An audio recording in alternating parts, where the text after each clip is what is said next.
नमस्कार, स्वागत है आप सभी का। एफएम न्यूज देख रहे हैं आप और आपके साथ मैं हूं नितीशा बंसल। चलिए शुरू करेंगे खबरों का यह सिलसिला। पूर्व प्रधानमंत्री अटल बिहारी वाजपेयी जी की आज 98वीं जयंती है। अटल बिहारी वाजपेयी जी को संसद के सेंट्रल हॉल में श्रद्धांजलि दी गई।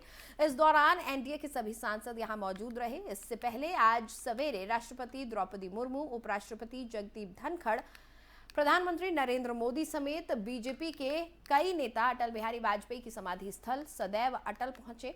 पूर्व प्रधानमंत्री को यहां सभी ने श्रद्धांजलि अर्पित की। बीजेपी आज अटल जयंती को गुड गवर्नेंस डे के रूप में पूरे देश में मना रही है। आज अटल जयंती पर संसद के केंद्रीय कक्ष में भी विशेष श्रद्धांजलि सभा का आयोजन किया गया। यहां लोकसभा और राज्यसभा अध्यक्ष, बीजेपी के दोनों सदनों के सांसदों, 2 केंद्रीय कैबिनेट के मंत्रियों और भाजपा नेताओं ने भी पूर्व प्रधानमंत्री अटल बिहारी वाजपेयी की तस्वीर पर पुष्पांजलि अर्पित की।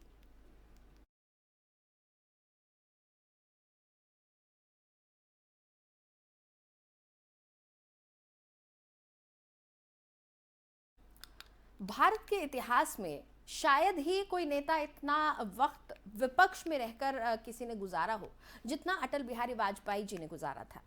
उन्होंने 3 बार देश की कमान संभाली और इस दौरान अपने कुशल नेतृत्व की अमिट छवि छोड़ी।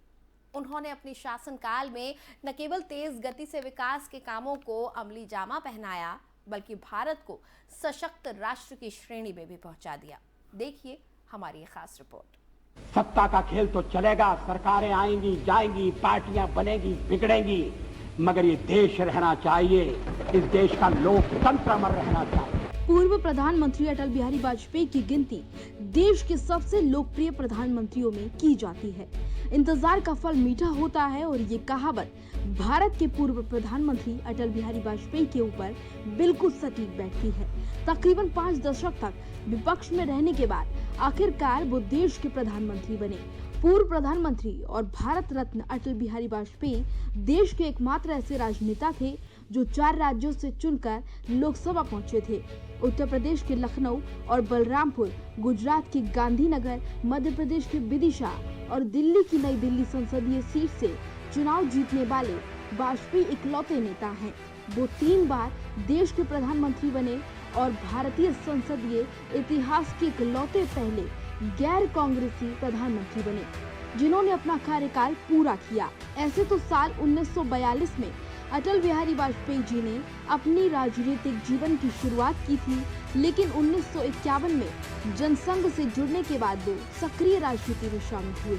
इसके बाद सन 1957 में जनसंघ पार्टी द्वारा अटल बिहारी वाजपेयी जी को अपने उम्मीदवार के तौर पर उत्तर प्रदेश जिले के बलरामपुर लोकसभा सीट से इलेक्शन के लिए टिकट दी गई और अटल जी ने लोकसभा चुनाव में अपनी पहली जीत दर्ज की। अटल जी 2 साल तक मोरारजी देसाई की सरकार में साल 1977 से साल 1979 तक विदेश मंत्री रहे, जिससे हमारे देश के प्रति विदेशों में एक विश्वासी देश की पृष्ठभूमि तैयार करने में उनका बहुत बड़ा योगदान माना जाता है। साल 1980 में अटल बिहारी वाजपेयी जी ने अपनी एक पार्टी का गठन किया जो थी भारतीय जनता पार्टी, और 6 अप्रैल 1980 को अध्यक्ष के रूप में कार्यभार को संभाला। लोकसभा चुनाव सन 1996 में भारतीय जनता पार्टी का देश भर में पहला विजय चुनाव रहा। इस चुनाव में बीजेपी ने देश में पहली बार अपनी सरकार को स्थापित किया और मात्र 13 दिनों के लिए 6 मई से 21 जून 1996 तक देश के 10वें प्रधानमंत्री के रूप में अटल जी ने शपथ ली। 13 दिनों तक ही सरकार चलने के बाद अटल जी की सरकार गिर गई और फिर सन 1988 में सरकार गिरने के 2 साल बाद पार्टी सत्ता में आई। 19 मार्च 1998 में अटल बिहारी वाजपेयी ने दूसरी बार प्रधानमंत्री के रूप में शपथ ली और फिर 10 अक्टूबर 1999 को तीसरी बार प्रधानमंत्री के पद की शपथ ली, जिसके बाद सरकार ने अपना कार्यकाल पूरा किया। इस दौरान उन्होंने देश में कई सारी बुलंदियों को छुआ। स्वर्णिम चतुर्भुज योजना, निजीकरण को बढ़ावा, विनिवेश की शुरुआत, संचार क्रांति का दूसरा चरण, सर्व शिक्षा अभियान, पोखरण का परीक्षण, राजकोषीय घाटे की चिंता, अंत्योदय अन्न योजना, शिक्षा क्रांति, सर्व शिक्षा अभियान। वैसे तो दोस्तों आपने अटल जी के बारे में भारतीय इतिहास में उनके प्रधानमंत्री के रूप में कई सारी कहानियां सुनी होंगी, कई बार उनका नाम भी सुना होगा, उनसे जुड़ी कई बातें आपको पता भी होंगी। लेकिन अटल जी एक अच्छे नेता होने के साथ साथ एक अच्छे पत्रकार और कवि भी रहे थे। उन्होंने कई बार भारतीय सदन के अंदर भी कविताओं के जरिए पक्ष और विपक्ष के नेताओं का दिल भी जीता। अटल जी को राजनीति का धुरंधर कहा जाता था। एक तरफ जहां बीजेपी में उनका कद सबसे बड़ा था, तो वहीं विपक्षी दलों में भी उनका काफी सम्मान था। तभी तो विपक्षी दल उनके लिए अक्सर कहा करते थे, a good man in a bad party. ये अटल जी की आवाज का ही तो जादू था कि वो जहां कहीं भी जाते थे, उनको देखने और सुनने के लिए लोगों की भीड़ उमड़ पड़ती थी। आज भले ही अटल बिहारी वाजपेयी हमारे साथ नहीं है, लेकिन उनके समय में देश ने कई सारी बुलंदियों को हासिल किया। उससे एक सशक्त भारत की बुनियाद और भी मजबूत हुई। Special desk FM news. चलिए आगे बढ़ेंगे। आने वाले 25 सालों में भारत दुनिया की महाशक्ति बनेगा। ये हम नहीं कह रहे, बल्कि देश के रक्षा मंत्री राजनाथ सिंह का कहना है। दिल्ली में कार्यक्रम के दौरान उन्होंने क्या कुछ कहा, आइए आपको सुनवाते हैं। मित्रों, अगले 25 वर्षों में भारत दुनिया की सबसे बड़ी आर्थिक महाशक्ति बनेगा, जैसा मैंने कहा, और एक ऐसी आर्थिक महाशक्ति बनेगा जिसके साथ दुनिया के अधिकांश देश अपने को सुरक्षित महसूस करेंगे। और यहां पर मैं आपको एक प्रसंग आपको सुनाना चाहता हूं। एक बार नंबर्स की क्लास चल रही। आप ये कहेंगे नंबर क्लास क्या होती है? एक क्लास थी, इसमें नंबर 0 भी बैठा था, 1 भी बैठा था, 1 से लेकर पूरा 9 तक, 2, 3, 4, 5, 6, 7, 8, 9 इनकी क्लास चल रही थी। 9 को लगा कि मैं तो सबसे बड़ा हूं। 9 ने अपने बगल वाले नंबर 8 को चाटा जड़ दिया।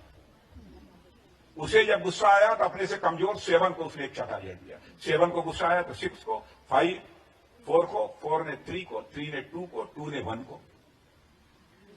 लेकिन 1 को जब चाटा लगा तो 1 के जो बगल में 0 था, उस 0 से नंबर 1 ने कहा, इस नंबर 1 को चाटा लगा था, देखा कि 0 सहम गया है, डर गया है, तो कहा मिस्टर 0 चिंता मत करो, तुम मेरे राइट हैंड साइड आ जाओ, फिर दाहिनी तरफ आ गो। और वह 0 1 के राइट हैंड साइड आ गया, तो वह 1 से 10 बन गया, यानी सबसे बड़ा बन गया। हम वही नंबर 1 बनना चाहते हैं जिसके सामर्थ्य और शक्ति से संसार भयभीत न हो, बल्कि स्वयं को सुरक्षित महसूस करे। इसी प्रकार का नंबर 1 आपको बनना, नंबर 9 नहीं बनना है, नंबर 1 बनना है। और यही कारण है दुनिया में अकेला देश ये भारत है जिस भारत देश के रहने वाले ऋषियों और मनीषियों ने भारत की सीमा में रहने वाले लोगों को ही अपने परिवार का सदस्य नहीं माना है, बल्कि पूरे विश्व की धरा पर रहने वाले लोगों को अपने परिवार का सदस्य मानते हुए वसुधैव कुटुंबकम का संदेश सारे विश्व को दुनिया की किसी एक धरती से गया है, तो हमारे और आपके देश केवल और केवल भारत की धरती से गया। The whole world is the same. Whole world is the same. और संसद में केंद्र सरकार द्वारा राम सेतु को लेकर दिए गए बयान पर छत्तीसगढ़ के सीएम भूपेश बघेल ने केंद्र की बीजेपी सरकार पर निशाना साधा है। सर, ये राम सेतु बात सामने आ रही है, जितेंद्र सिंह बोल रहे हैं पुख्ता सबूत नहीं है राम सेतु। देखिए, जब यही बात कांग्रेस सरकार में जब बात कही गई थी तो हम लोग कहा गया था कि राम विरोधी है। अब खुद के ये जो राम भक्त है तथाकथित, उनकी जो सरकार है और वो सदन में ये कहते हैं कि पुख्ता सबूत नहीं है, तो अब इसको किस श्रेणी में रखा जाएगा? भारतीय जनता पार्टी को माफी मांगना चाहिए, देश से माफी मांगना चाहिए, किस प्रकार से देशवासियों को गुमराह किया गया। और आज जब इस प्रकार से बयान दे रहे हैं तो अब वो खुद भी कटघरे में खड़े हो गए हैं। तो इससे तो देश भारतीय जनता पार्टी को। और प्रधानमंत्री नरेंद्र मोदी ने साल के आखिरी दिन 93वीं बार मन की बात की। पीएम मोदी ने मन की बात की शुरुआत में भारत की प्रगति पर बात की। इसके साथ ही G20 समूह की अध्यक्षता की जिम्मेदारी भी मिलने पर गर्व जताया। इसके साथ ही उन्होंने कहा कि साल 2022 में देश के लोगों का सामर्थ्य, उनका सहयोग, उनका संकल्प, उनकी सफलता का विस्तार इतना ज्यादा रहा कि मन की बात में सभी को समेटना मुश्किल होगा। 2022 वाकई कई मायनों में बहुत ही प्रेरक रहा, अद्भुत रहा।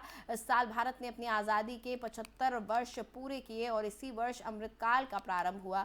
एक भारत श्रेष्ठ भारत की भावना का विस्तार। देश के लोगों ने एकता और एकजुटता को कई तरह से मनाया। पीएम मोदी ने कहा कि साल 2022 में देशवासियों ने एक और अमर इतिहास लिखा है। अगस्त के महीने में चला हर घर तिरंगा अभियान भला कौन भूल सकता है। वो पल था जब हर देशवासी के रोंगटे खड़े हो गए। आजादी के 75 वर्ष के इस अभियान में पूरा देश तिरंगामय हो गया। पीएम मोदी ने G20 पर बात करते हुए कहा कि इस साल भारत को G20 समूह की अध्यक्षता की जिम्मेदारी भी मिली है। 2023 में हमें G20 के उत्साह को नई ऊंचाई पर लेकर जाना है। इस आयोजन को एक जन आंदोलन बनाना है। मैं वर्ल्ड आयुर्वेद कांग्रेस के लिए गोवा में था। इसमें 40 से ज्यादा देशों के डेलीगेट शामिल हुए और यहाँ 550 से अधिक साइंटिफिक पेपर्स प्रेजेंट किए गए। भारत सहित दुनिया भर की करीब 215 कंपनियों ने यहाँ एग्जीबिशन में अपने प्रोडक्ट्स को डिस्प्ले किया। 4 दिनों तक चले इस एक्सपो में 1 लाख से भी अधिक लोगों ने आयुर्वेद से जुड़े अपने एक्सपीरियंस को एंजॉय किया। आयुर्वेद कांग्रेस में भी मैंने दुनिया भर से जुटे आयुर्वेद एक्सपर्ट्स के सामने एविडेंस बेस्ड रिसर्च का आग्रह दोहराया। जिस तरह कोरोना वैश्विक महामारी के इस समय में योग और आयुर्वेद की शक्ति को हम सभी देख रहे हैं, उसमें इनसे जुड़ी एविडेंस बेस्ड रिसर्च बहुत ही महत्वपूर्ण साबित होगी। मेरा आपसे भी आग्रह है कि योग, आयुर्वेद और हमारी पारंपरिक चिकित्सा पद्धतियों से जुड़े हुए ऐसे प्रयासों के बारे में अगर आपके पास कोई जानकारी हो तो उन्हें सोशल मीडिया पर जरूर शेयर करें। साथियों, इस साल भारत को G20 समूह की अध्यक्षता की जिम्मेदारी भी मिली है। मैंने पिछली बार इस पर विस्तार से चर्चा भी की थी। साल 2023 में हमें G20 के उत्साह को नई ऊंचाई पर लेकर जाना है। इस आयोजन को एक जन आंदोलन बनाना है। मेरे प्यारे देशवासियों, आज दुनिया भर में धूमधाम से क्रिसमस का त्योहार भी मनाया जा रहा है।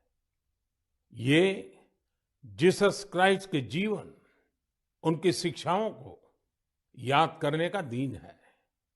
मैं आप सभी को क्रिसमस की ढेर सारी शुभकामनाएं देता हूं। 2022 में देशवासियों ने एक और अमर इतिहास लिखा है। अगस्त के महीने में चला हर घर तिरंगा अभियान भला कौन भूल सकता है।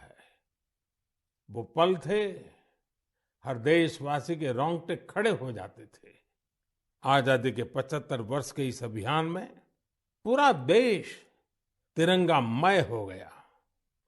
6 करोड़ से ज्यादा लोगों ने तो तिरंगे के साथ सेल्फी भी भेजी। आजादी का ये अमृत महोत्सव अभी अगले साल भी ऐसे ही चलेगा। अमृतकाल की नींव को और मजबूत करेगा। 2022 यानी भारत के पहले स्वदेशी एयरक्राफ्ट कैरियर INS विक्रांत का स्वागत।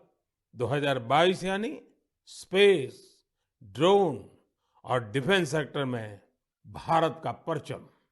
2022 यानी हर क्षेत्र में भारत का दमखम। खेल के मैदान में भी, चाहे कॉमनवेल्थ गेम्स हो या हमारी महिला हॉकी टीम की जीत, हमारे युवाओं ने जबरदस्त सामर्थ्य दिखाया। उधर कोरोना ने चीन में हाहाकार मचाया हुआ है। पूरी दुनिया की नजर एक बार फिर से चीन पर और वहां के हालात पर है। इसी बीच चीन के विदेश मंत्री वांग यी ने भारत के साथ बेहतर रिश्तों का राग अलापा है। उन्होंने कहा कि दोनों देशों को आपस में रिश्ते मजबूत करने के लिए आपसी संचार बनाए रखना होगा। बता दें कि एलएसी पर कई जगहों पर चीन भारत की समीक्षा यहाँ पर जो सीमा रेखा है उस पर घुसपैठ की कोशिश करता आया है। उसकी हरकतों का भारतीय सेना मुंहतोड़ जवाब देती रही है। हाल ही में अरुणाचल प्रदेश के तवांग में चीन और भारतीय जवानों के बीच 9 दिसंबर को हुई झड़प की घटना के बाद पहली बार चीन का बयान आया है। वांग यी ने कहा कि दोनों देश सीमावर्ती क्षेत्रों में स्थिरता बनाए रखने के लिए प्रतिबद्ध हैं। उन्होंने कहा कि हम चीन भारत संबंधों के स्थिर और मजबूत विकास की दिशा में भारत संग काम करने के लिए तैयार हैं। चीनी विदेश मंत्री ने यह भी कहा कि भारत और चीन ने 20 दिसंबर को चुशूल मोल्दा सीमा बैठक बिंदु पर कोर कमांडर स्तर की बैठक के 17वें दौर का आयोजन किया और सुरक्षा बनाए रखने पर सहमति व्यक्त की है।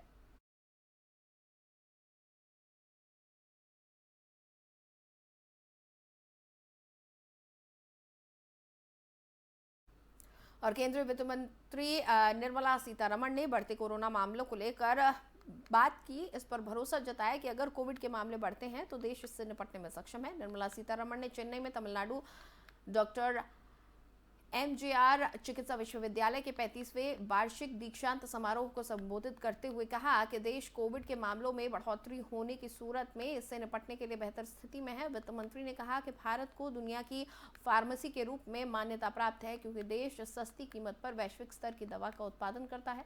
इस मौके पर उन्होंने कहा कि भारत दुनिया भर की जेनेरिक दवाओं की मांग को पूरा करने में अग्रणी स्थान रखता है। अफ्रीका में जेनेरिक दवाओं की कुल मांग का लगभग 50%, अमेरिका की जेनेरिक दवाओं का 40% और ब्रिटेन की सभी दवाओं में से 25% की सप्लाई भारत करता है। इसके अलावा उन्होंने कहा कि भारत आवश्यक टीकाकरण योजनाओं के लिए लगभग 60%, वैश्विक टीकों और विश्व स्वास्थ्य संगठन के जरूरी टीकाकरण योजनाओं के लिए 70% टीकों का उत्पादन करता है।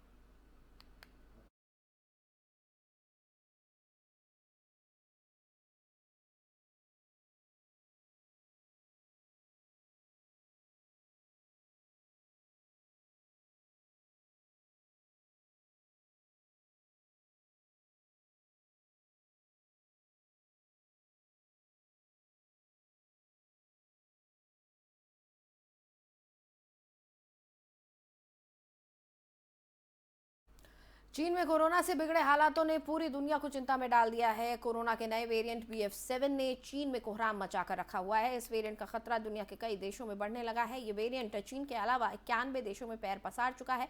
चीन के अलावा जापान और दक्षिण कोरिया में भी हालात खराब हो चुके हैं। चीन के साथ ही अमेरिका, जापान, दक्षिण कोरिया जैसे देशों में भी अचानक कोरोना के केस बढ़ने लगे हैं। चीन के बाद जापान में सबसे ज्यादा कोरोना के केस सामने आए हैं। पिछले 24 घंटे में 1,73,000 नए मामले सामने आए हैं। दक्षिण कोरिया में पिछले 24 घंटे में 68,000 और फ्रांस में 43,766 नए कोरोना मरीज मिले हैं। चीन के अलावा जापान में कोरोना महामारी ने रफ्तार पकड़ ली है। स्वास्थ्य अधिकारियों के मुताबिक 25 अगस्त के बाद से लगातार हर रोज लाखों की संख्या में नए मरीज सामने आ रहे हैं।